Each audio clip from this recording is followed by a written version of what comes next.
Identify automatic expansion valve. ನಮಸ್ಕಾರ, ನನ್ನ ಹೆಸರು ಅನುಷ್ಕಾ. ನಾವು ಇಂದಿನ ತರಗತಿಗೆ ನಿಮ್ಮೆಲ್ಲರನ್ನು ಸ್ವಾಗತಿಸುತ್ತೇನೆ. ಈ ಮಾಡ್ಯೂಲ್ನಲ್ಲಿ ಆಟೋಮ್ಯಾಟಿಕ್ ಎಕ್ಸ್ಪಾನ್ಷನ್ ಕವಾಟಗಳನ್ನು ವಾಲ್ವ್ಗಳನ್ನು ಗುರುತಿಸಲು ನಾವು ಕಲಿಯಲಿದ್ದೇವೆ.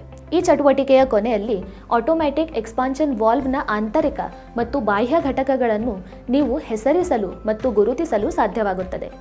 ಈಗ ಈ ಚಟುವಟಿಕೆಯನ್ನು ಮಾಡಲು ಅಗತ್ಯವಿರುವ ಉಪಕರಣಗಳು, ವಸ್ತುಗಳು ಮತ್ತು ಸಾಧನಗಳನ್ನು ನೋಡೋಣ. ಅಗತ್ಯವಿರುವ ಉಪಕರಣಗಳು ಅಥವಾ ಸಾಧನಗಳು: ಸ್ಕ್ರೂ ಗೇಜ್ 150 mm ಒಂದು, ಅಡ್ಜಸ್ಟಬಲ್ ವ್ರೆಂಚ್ 250 mm ಒಂದು, ಆಟೋಮ್ಯಾಟಿಕ್ ಎಕ್ಸ್ಪಾನ್ಷನ್ ವಾಲ್ವ್ ಒಂದು, ಗೇಜ್ ಮ್ಯಾನಿಫೋಲ್ಡ್ ಒಂದು, ಡಬಲ್ ಎಂಡ್ ಸ್ಪ್ಯಾನರ್ ಸೆಟ್ ಒಂದು, ಹ್ಯಾಲೈಟ್ ಟಾರ್ಚ್ ಒಂದು. ಅಗತ್ಯವಿರುವ ಸಾಮಗ್ರಿಗಳು: ಕನ್ನಡಕಗಳು ಒಂದು, ಸ್ವಚ್ಛವಾದ ಬಟ್ಟೆ, ಚಾರ್ಜಿಂಗ್ ಲೈನ್ಗಳು ಒಂದು. ರೆಫ್ರಿಜರೇಷನ್ ವ್ಯವಸ್ಥೆಗಳಲ್ಲಿ ರೆಫ್ರಿಜರೆಂಟ್ ಹರಿವನ್ನು ನಿಯಂತ್ರಿಸುವಲ್ಲಿ ಎಕ್ಸ್ಪಾನ್ಷನ್ ವಾಲ್ವ್ಗಳು ಪ್ರಮುಖ ಪಾತ್ರ ವಹಿಸುತ್ತವೆ. ಅವು ದ್ರವ ರೆಫ್ರಿಜರೆಂಟ್ ಹರಿವನ್ನು ಹೆಚ್ಚಿನ ಒತ್ತಡದಿಂದ ಕಡಿಮೆ ಒತ್ತಡಕ್ಕೆ ಪರಿವರ್ತಿಸಲು ಅನುಕೂಲ ಮಾಡಿಕೊಡುತ್ತವೆ. ಕಂಡೆನ್ಸಿಂಗ್ ಘಟಕದಿಂದ ಎವಾಪರೇಟರ್ಗೆ ಪರಿವರ್ತಿಸುತ್ತವೆ. Automatic expansion valve AXV, thermostatic expansion valve TXV ನೊಂದಿಗೆ ನಿರ್ಮಾಣ ಮತ್ತು ನೋಟ ಎರಡರಲ್ಲೂ ಹೋಲಿಕೆಗಳನ್ನು ಹಂಚಿಕೊಳ್ಳುತ್ತದೆ. ಆಟೋಮ್ಯಾಟಿಕ್ ಎಕ್ಸ್ಪಾನ್ಷನ್ ವಾಲ್ವ್ಗಳನ್ನು ಸ್ಥಿರ ಒತ್ತಡದ ಎಕ್ಸ್ಪಾನ್ಷನ್ ವಾಲ್ವ್ಗಳು ಎಂದು ಕರೆಯುತ್ತಾರೆ. ಇದನ್ನು ಕೂಲಿಂಗ್ ಅಥವಾ ರೆಫ್ರಿಜರೇಷನ್ ಘಟಕಗಳಲ್ಲಿ ರೆಫ್ರಿಜರೆಂಟ್ ಒತ್ತಡವನ್ನು ನಿಯಂತ್ರಿಸಲು ಬಳಸಲಾಗುತ್ತದೆ. ಅವು ದ್ರವ ರೆಫ್ರಿಜರೆಂಟ್ ಹರಿವನ್ನು ಎವಾಪೊರೇಟರ್ಗೆ ನಿಯಂತ್ರಿಸುತ್ತವೆ. ದ್ರವದಿಂದ ಅನಿಲಕ್ಕೆ ಪರಿವರ್ತನೆಯ ಹಂತಕ್ಕೆ ಒತ್ತಡವು ಸ್ಥಿರವಾಗಿರುವುದನ್ನು ಖಚಿತಪಡಿಸುತ್ತವೆ. ಎವಾಪರೇಟರ್ ಒಳಗಿನ ಲೋಡನ್ನು ಲೆಕ್ಕಿಸದೆ ಆಟೋಮ್ಯಾಟಿಕ್ ಎಕ್ಸ್ಪಾನ್ಷನ್ ವಾಲ್ವ್ ಒತ್ತಡ ಸಂವೇದನಾ ಸಾಧನವನ್ನು ಬಳಸುವ ಮೂಲಕ ಕಾರ್ಯಕ್ಷಮತೆಯನ್ನು ಉತ್ತಮಗೊಳಿಸಲು ಸ್ಥಿರವಾದ ಒತ್ತಡವನ್ನು ನಿರ್ವಹಿಸುತ್ತದೆ.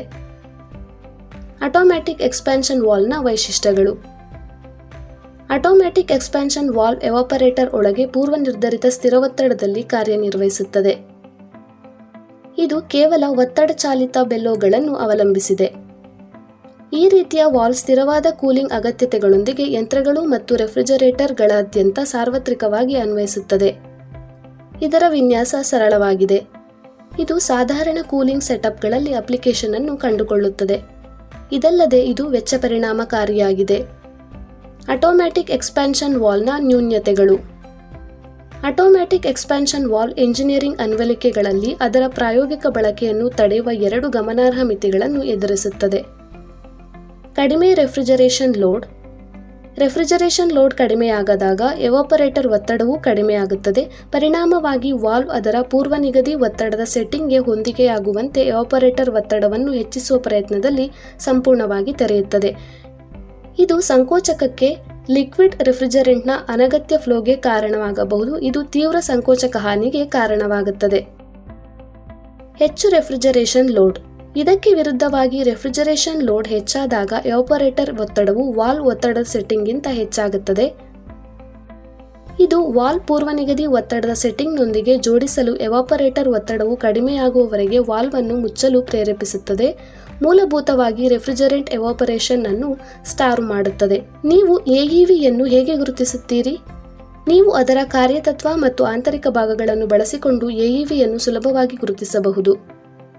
ಆಟೋಮ್ಯಾಟಿಕ್ ಎಕ್ಸ್ಪಾನ್ಷನ್ ವಾಲ್ವ್ನ ಕಾರ್ಯಾಚರಣೆಯ ತತ್ವ: ಆಟೋಮ್ಯಾಟಿಕ್ ಎಕ್ಸ್ಪಾನ್ಷನ್ ವಾಲ್ವ್ ಡಯಾಫ್ರಾಗಮ್ ಮೇಲೆ ಸ್ಪ್ರಿಂಗ್ ಒತ್ತಡ ಮತ್ತು ವಾತಾವರಣದ ಒತ್ತಡದ ಪರಸ್ಪರ ಕ್ರಿಯೆಯ ಮೂಲಕ ಕಾರ್ಯನಿರ್ವಹಿಸುತ್ತದೆ. ಇದರಿಂದಾಗಿ ಅದು ಕೆಳಗಿಳಿಯುತ್ತದೆ. ಪರಿಣಾಮವಾಗಿ ನೀಡಲ್ ಕೆಳಮುಖವಾಗಿ ಚಲಿಸುತ್ತದೆ, ಸೀಟ್ನಿಂದ ದೂರವಿರುತ್ತದೆ. ಇದರ ಪರಿಣಾಮವಾಗಿ ವಾಲ್ವ್ ತೆರೆಯುತ್ತದೆ. ಇದಕ್ಕೆ ವ್ಯತಿರಿಕ್ತವಾಗಿ ಎವಾಪರೇಟರ್ ಒತ್ತಡದ ಡಯಾಫ್ರಾಗಮ್ ಮೇಲೆ ಮೇಲ್ಮುಖವಾದ ಬಲವನ್ನು ಬೀರುತ್ತದೆ. ನೀಡಲ್ ಅನ್ನು ಸೀಟ್ ಕಡೆಗೆ ಏರಲು ಪ್ರೇರೇಪಿಸುತ್ತದೆ. ಇದರಿಂದಾಗಿ ವಾಲ್ವ್ ಮುಚ್ಚುತ್ತದೆ. ಸಾಮಾನ್ಯ ಕಾರ್ಯಾಚರಣೆಯ ಸಮಯದಲ್ಲಿ ವಾಲ್ವ್ ಎವಾಪರೇಟರ್ ಒತ್ತಡ ಮತ್ತು ಸ್ಪ್ರಿಂಗ್ ಒತ್ತಡದ ನಡುವೆ ಸಮತೋಲನವನ್ನು ನಿರ್ವಹಿಸುತ್ತದೆ. ರೆಫ್ರಿಜರೆಂಟ್ ಫ್ಲೋ ಅನ್ನು ಸುಗಮಗೊಳಿಸಲು ಸ್ಥಿರವಾದ ವಾಲ್ವ್ ತೆರೆಯುವಿಕೆಯನ್ನು ಖಚಿತಪಡಿಸುತ್ತದೆ. ಸ್ಪ್ರಿಂಗ್ ಒತ್ತಡದ ಪ್ರಕಾರ ಹೊಂದಿಸಿ ಆಟೋಮ್ಯಾಟಿಕ್ ಎಕ್ಸ್ಪಾನ್ಷನ್ ವಾಲ್ವ್ ಸ್ಥಿರವಾದ ಎವಾಪರೇಟರ್ ಒತ್ತಡವನ್ನು ಸ್ವಯಂಚಾಲಿತವಾಗಿ ಉಳಿಸಿಕೊಳ್ಳುತ್ತದೆ. ನಿರಂತರ ಒತ್ತಡದ ವಾಲ್ವ್ ಅನ್ನು ಹೊಂದಿರುವ ರೆಫ್ರಿಜರೇಷನ್ ಪ್ಲಾಂಟ್ ಅನ್ನು ಮುಚ್ಚಿದಾಗ ಎವಾಪರೇಟರ್ ನಲ್ಲಿ ಉಳಿದಿರುವ ರೆಫ್ರಿಜರೆಂಟ್ ಒತ್ತಡವನ್ನು ಉಂಟುಮಾಡುತ್ತದೆ. ವಾಲ್ವ್ ಅನ್ನು ಮುಚ್ಚುತ್ತದೆ. ಪ್ಲಾಂಟ್ ಅನ್ನು ಮರುಪ್ರಾರಂಭಿಸಿದ ನಂತರ ಎವಾಪರೇಟರ್ ಒತ್ತಡವು ಕಡಿಮೆಯಾಗದಂತೆ ನಿರಂತರ ಒತ್ತಡದ ಎಕ್ಸ್ಪಾನ್ಷನ್ ವಾಲ್ವ್ ಮತ್ತೆ ತೆರೆಯುತ್ತದೆ. ನಿಮ್ಮ ಕಾರ್ಯವು ಈಗ ಆಟೋಮ್ಯಾಟಿಕ್ ಎಕ್ಸ್ಪಾನ್ಷನ್ ವಾಲ್ವ್ನಲ್ಲಿನ ಘಟಕಗಳನ್ನು ಗುರುತಿಸುವುದಾಗಿದೆ. ಗೊತ್ತುಪಡಿಸಿದ ಕೆಲಸದ ಮೇಜಿನ ಮೇಲೆ ಆಟೋಮ್ಯಾಟಿಕ್ ಎಕ್ಸ್ಪಾನ್ಷನ್ ವಾಲ್ವ್ AEVಯನ್ನು ಸುರಕ್ಷಿತವಾಗಿ ಇರಿಸಿ. ಚಿತ್ರ 1ರಲ್ಲಿ ವಿವರಿಸಿದಂತೆ ಅದರ ವಿವಿಧ ಘಟಕಗಳನ್ನು ಪ್ರತ್ಯೇಕಿಸಲು AEV ಅನ್ನು ನಿಕಟವಾಗಿ ಪರೀಕ್ಷಿಸಿ. ನಿಖರತೆ ಮತ್ತು ವಿವರಗಳನ್ನು ಖಚಿತಪಡಿಸಿಕೊಳ್ಳಲು ಒದಗಿಸಿದ ಟೇಬಲ್ನಲ್ಲಿ ನಿಮ್ಮ ರೀಡಿಂಗ್ಸ್ಗಳನ್ನು ನಿಖರವಾಗಿ ದಾಖಲಿಸಿ.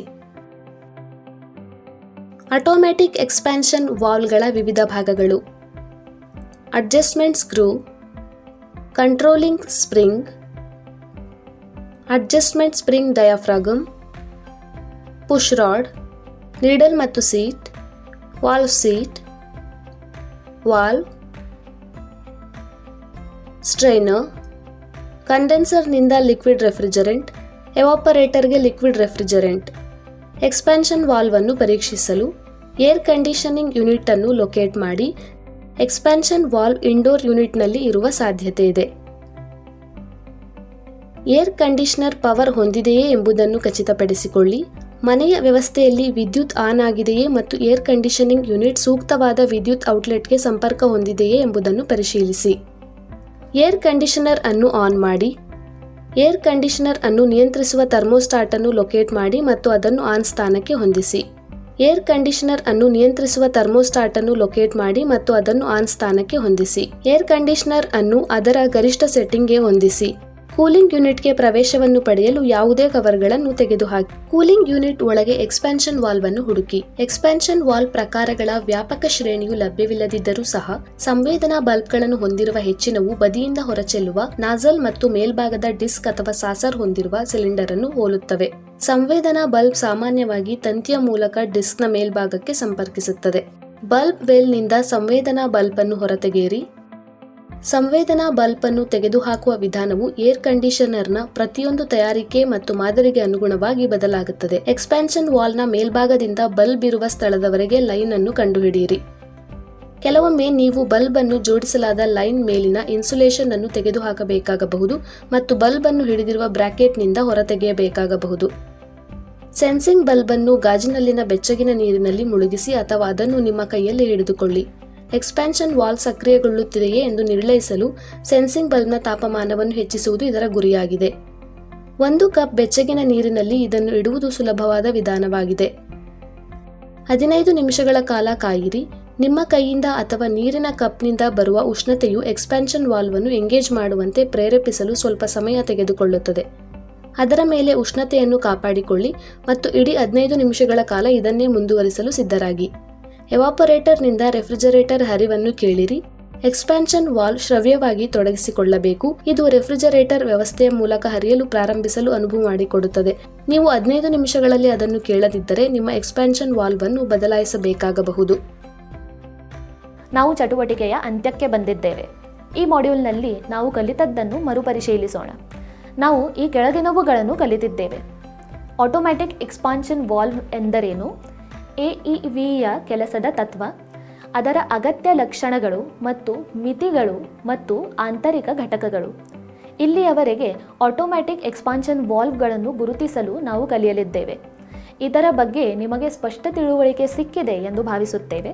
ನಿಮ್ಮ ಬೋಧಕರ ಸಹಾಯದಿಂದ ಈ ಚಟುವಟಿಕೆಯನ್ನು ಮಾಡಿ. ಧನ್ಯವಾದಗಳು.